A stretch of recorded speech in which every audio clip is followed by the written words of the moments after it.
जय माँ मरी आप सभी को। मरी माँ उपासक में आप सबका स्वागत है। आशा करता हूँ माता मरी कृपा आप सब पर बनी रहे। आज मैं आपके लिए एक कॉन्सेप्ट लेकर आया हूँ, उसको ध्यान से सुनिएगा, समझिएगा। आपने थंबनेल में देखा होगा कि उतारे के समय नींबू में 4 लौंग क्यों लगाई जाती है और उसकी सही विधि विधान क्या है। ठीक, जब भी रोगी का उतारा किया जाता है तो उसके सर से नींबू उतारा जाता है, भूत प्रेत बाधा या किसी भी बाधा के लिए, रोग हटाने के लिए। तो आपने देखा होगा नींबू में 4 लौंग लगाई जाती है। वो लौंग इसलिए लगाई जाती है, कलयुग में सिर्फ 3 ही ऐसे देवी देवता हैं जो 4 मुखी होकर चल सकते हैं। पहली काली और दूसरे भैरव हनुमान। तो वो जो 4 लौंग लगाई जाती है इन्हीं के नाम से लगाई जाती है। अब वो लगाने का सही तरीका, सही विधि क्या है। ठीक, पहली बात तो ऐसा है कि जो तांत्रिक है वही ये सारी चीज़ें करते हैं, जो तांत्रिक नहीं है वो ये सारी चीज़ें नहीं कर सकते, है ना। पता चले तुमने उसके ऊपर से सर से उतारा और अब उसकी बलाएं अपने सर पे ले लिए और घर जाके खुद तंग हो रहे हो, परेशान हो रहे हो, अपने घर वालों को परेशान कर रहे हो। तो जो बोलते हैं ना कि जिसने कुछ करा नहीं है, नूब, जो न्यू स्टार्टिंग में है, वो सारी चीज़ें ना करे। जो उस चीज़ में एक्सपीरियंस गेन कर चुका है, एक्सपीरियंस वाला है, जो ये सारी चीज़ें करा हुआ है, जागृत अवस्था में उसके पास शक्तियाँ हैं, वो ये चीज़ करता है। सबसे पहले एक नींबू लिया जाता है। नींबू में छेद नहीं किए जाते, सिंगल कोर का नींबू रहता है। नींबू जितना हरा होगा उतना अच्छा होता है।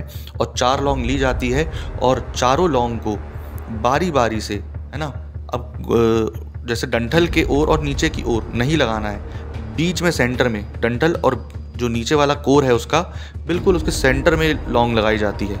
जब आप लौंग लगाते हैं 3 बार, 5 बार, 7 बार, ठीक, 3 बार, 5 बार, 7 बार ऐसे करके मंत्रों का उच्चारण किया जाता है। किसके मंत्रों का? जैसे ओम क्रीम कालिकाय नमः, ओम ब्रह्म भैरवाय नमः, ओम हनुमते नमः, ऐसे इन मंत्रों का उच्चारण किया जाता है और प्रार्थना की जाती है कि सामने वाले रोगी की तंत्र बाधा को आप उतारें। ठीक, ऐसे करके चारों लौंग लगाई जाती है। फिर सर से उसके रखवा करके 6 बार क्लॉकवाइज, 1 बार एंटी क्लॉकवाइज उतारा जाता है। लेकिन उस सब के पहले, ठीक, उस सब के पहले क्या करना जरूरी होता है?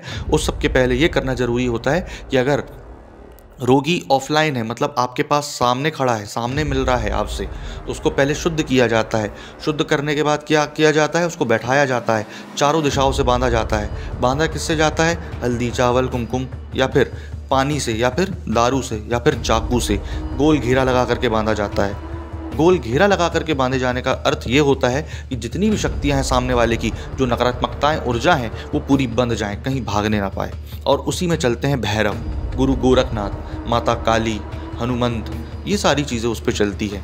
माता दुर्गा, जो कि सबको बांध दी जाती है। उसके बाद जब लौंग लगा दी जाती है उस नींबू में, सीधे हाथ में, आपके राइट हैंड में, जितना उसको टाइटली पकड़ के, कस के, जोरों से पकड़ा जाता है और मंत्रों का उच्चारण दांत पीस करके क्रोध में, गुस्से में किया जाता है। जैसे ओम ब्रह्म भैरवाय नमः, ओम ब्रह्म भैरवाय नमः, इस प्रकार उसका जाप किया जाता है। मन ही मन उसको याद किया जाता है कि बाबा सामने वाले रोगी का कष्ट, सामने वाले रोगी की पीड़ा सारी कुछ हरिए। फिर उतारा जाता है और उतार करके उसको दक्षिण दिशा में फेंका जाता है। किसी दिशा में नहीं फेंकते, दक्षिण दिशा में फेंकते हैं, क्योंकि दक्षिण दिशा काल की दिशा, और काल से कोई नहीं बचा, काल से कभी कोई वापस नहीं आया। ये जो तकनीक होती है, ये होती है क्या?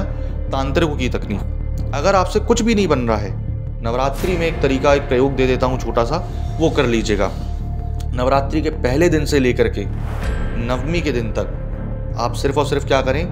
पूजा पाठ कर लीजिए, सब चीज़ कर लीजिए, और एक हरा नींबू लें। हरा नींबू लें। ओम श्री दुर्गा दुर्गाय नमः, ओम श्री दुर्गा दुर्गाय नमः, ओम श्री दुर्गा दुर्गाय नमः। इस मंत्र का उच्चारण 108 बार करिए। सीधे हाथ में, राइट हैंड में जितना टाइटली नींबू पकड़ सकते हैं पकड़िए। 6 बार क्लॉकवाइज, 1 बार एंटी क्लॉकवाइज उतारें, दक्षिण दिशा में फेंक दीजिए। 9 दिन तक अगर आपने प्रयोग कर लिया, ठीक, आपके ऊपर जितनी भी तंत्र मंत्र की बाधाएं हैं, जितने भी द्वेष हैं, कलेश हैं, सारी नकारात्मकताएं, ऊर्जाएं सब हट जाएंगी। ठीक, तो आशा करता हूँ आपको जानकारी पसंद आई हो। जय माँ मरी।